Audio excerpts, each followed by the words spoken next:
No perfil de hoje eu converso com o excelente diretor Amir Haddad.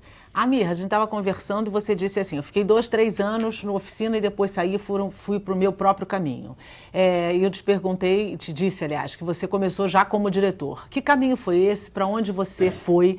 E logo depois, não sei se logo depois, um pouco depois, entra o Tá na Rua, que tem uma proposta muito interessante, inclusiva, inovadora, não linear. Tem uma série de histórias aí que eu queria que você contasse pra gente como é que aconteceu. Rogéria, primeiro eu quero contar um episódio, essas coisas que acontecem na vida da gente e muda a sua vida. Uma vez eu assisti um filme que a câmera acompanha muita gente passando na rua. Aí o cara vai atravessar a rua num lugar, ele está muito movimento, ele está impaciente, ele resolve atravessar em outro lugar. Quando ele vai para outro lugar para atravessar, ele esbarra numa menina. E ali a vida dele inteira mudou. Ele conhece essa menina, começa a conversar com ela e o filme vai por aí. Se ele tivesse atravessado naquele lugar, ele não ia encontrar ela naquela cidade e nada daquilo teria acontecido. E eu gosto muito de ver esses momentos, pequenas coisas que fazem a sua vida se transformar totalmente. Eu já estou beirando os 80, então eu vi demais isso acontecer. Dou muita importância aos encontros e aos pequenos incidentes da nossa vida. Deles pode sair um rol de histórias, de romances, de filmes, entende? Então, eu quero dizer que eu fui para o teatro para ser ator. Eu dividi um quarto de pensão com o Sérgio Mamberti, né? Nós éramos muito amigos e ele ia fazer exame na escola de arte dramática. Eu gostava de teatro, mas não pensava em fazer. Meu pai nunca falou para mim, vai fazer teatro. Eu fui fazer faculdade, eu estava fazendo faculdade. Então o teatro para mim era um prazer enorme, mas eu não fazia. Aí o Sérgio falou, vamos fazer vestibular na escola de arte dramática. Tinha a escola de arte dramática em São Paulo. Era uma das duas do Brasil, a outra era da Bahia, do Martim Gonçalves. Então, era escola particular, era do Alfredo Mesquita, a escola. E ele falou, vamos fazer exame da escola de arte dramática? Vamos. Ela já existia na cidade. Era um lugar por onde o ator começava a sua vida no teatro em São Paulo. Ele insistiu tanto que eu resolvi ir. E fui. E fui reprovado. Que coisa, olha que coisa, né? Isso é muito legal. Eu fui reprovado no vestibular da escola de teatro, da Escola de Arte Dramática de São Paulo, do Alfredo Mesquita. Só havia curso de ator. Eu fiz curso de ator, eu fui reprovado no curso de ator. Eu não pensava ser outra coisa também. Eu pensava ser ator mesmo. Se eu vou, quero ser ator. Nem pensava em outro caminho. É o mais lógico de início, né? É o mais lógico de início. Um jovem claro. Com 17, 18 anos. E aí fui reprovado.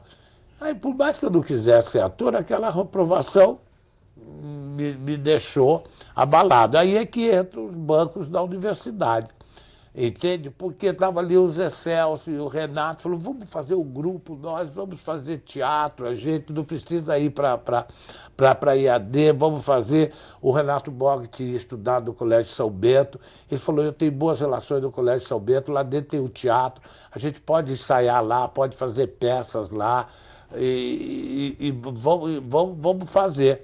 Só que na hora de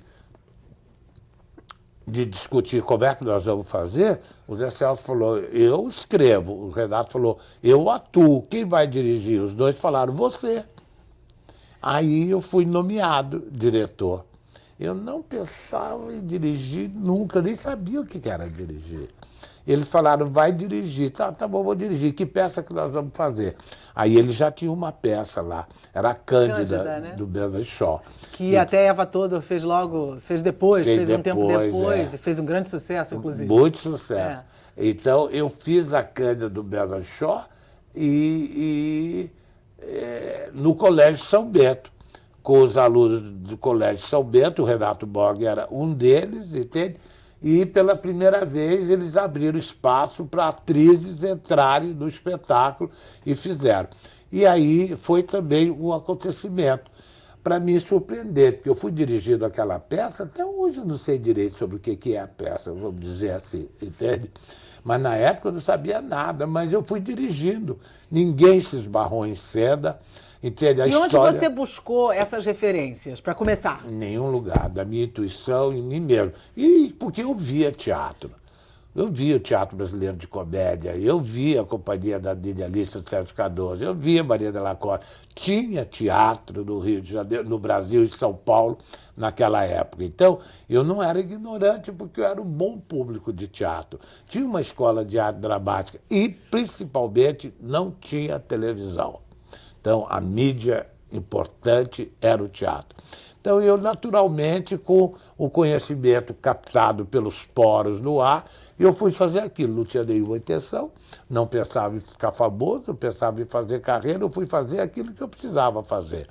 Eu fui um ato de amor, como qualquer cidadão, quando cresce, tem que se complementar, tem que viver as coisas, tem que viver seus afetos, seu amor, sua sexualidade, sua intelectualidade, precisa viver.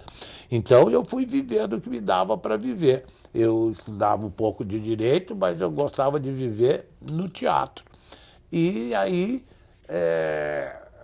dessa maneira, com isso é que eu fui para o teatro. E aí as pessoas começaram a falar que era bom, que era bom, que era bom. Era bom os atores, era bom as atrizes, era bom o diretor, entende? E ficou aquela coisa, falar, então, tivemos impulso para, depois daquilo, seguir adiante. E daí é que vai o segundo espetáculo, já é o grupo Oficina, fazendo as duas peças que eu te falei. A do Zé Celso, Vento Forte para o Papagaio Subir, e a do Carlos de Queiroz Teles, que chamava A Ponte. Ali, onde é hoje, no Teatro Novos Comediantes, onde hoje é o Teatro Oficina. Estreamos ali, depois saímos dali, o teatro foi demolido, reconstruído, hoje está lá o Teatro Oficina desde esse tempo. Foi assim. E aí você foi seguindo seu voo solo? Eu saí da oficina e segui meu voo solo. Fui dirigir algumas companhias teatrais. Em Belém, né? Você teve em Belém. Antes disso, eu fui dirigir a companhia de Alice. O Sérgio Cardoso tinha morrido. Eu fui dirigir a companhia de Alice, ela estava sem diretora e precisava de espetáculos para não perder o teatro que ela ocupava. Então eu dirigi. Eu lembro que a primeira peça que eu dirigi para ela foi com um jovem ator que chamava Tarcísio Meira e a Berta Zeme, uma atriz, a Célia Biar, que era uma atriz do TBC conhecida. Antes de dirigir ali, eu dirigi o Pequeno Teatro de Comédia, que era onde o Antunes dirigia e onde ele era o grande cacique e fazia espetáculos maravilhosos. Mas tinha uns espetáculos mais periféricos que chamaram o jovem diretor, que era eu, para dirigir. Então, era uma comédiazinha chamada A Ilha Nua, que eu também dirigi. Então... E a essa altura você já se sustentava do teatro, você vivia do teatro, sempre. Financeiramente, que eu quero dizer. Eu quero te dizer uma coisa, isso é um milagre. Na minha vida inteira, eu só tive um pequeno emprego numa pequena casa bancária de São Paulo, onde eu fazia controle de caixa. Eu ficava anotando quanto cheque entrou, quanto cheque saiu, anotando à mão. Na época não tinha. Era um papel enorme, que eu ia escrevendo ali. Eu odiava tanto que foi a falência, a casa bancária, para minha libertação.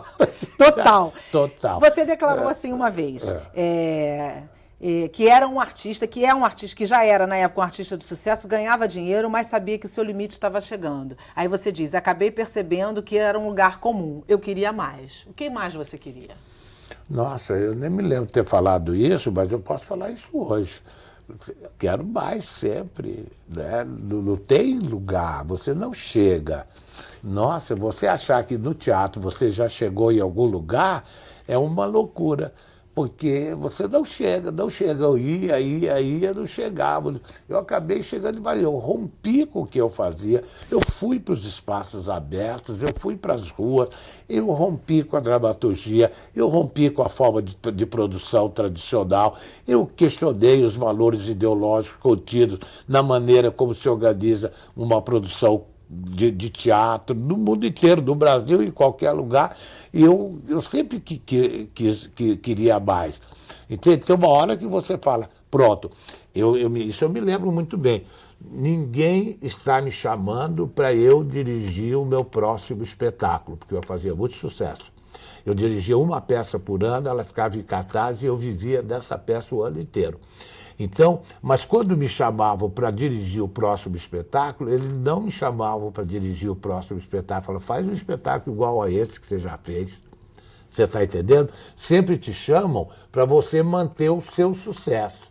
E eu queria ir mais. Ou seja, não havia lugar para experimentação. Não, nenhum. E precisava ser a mesma coisa. Você queria buscar um caminho diferente. E eu via sempre, estão me chamando para eu fazer o que eles sabem que eu sei fazer.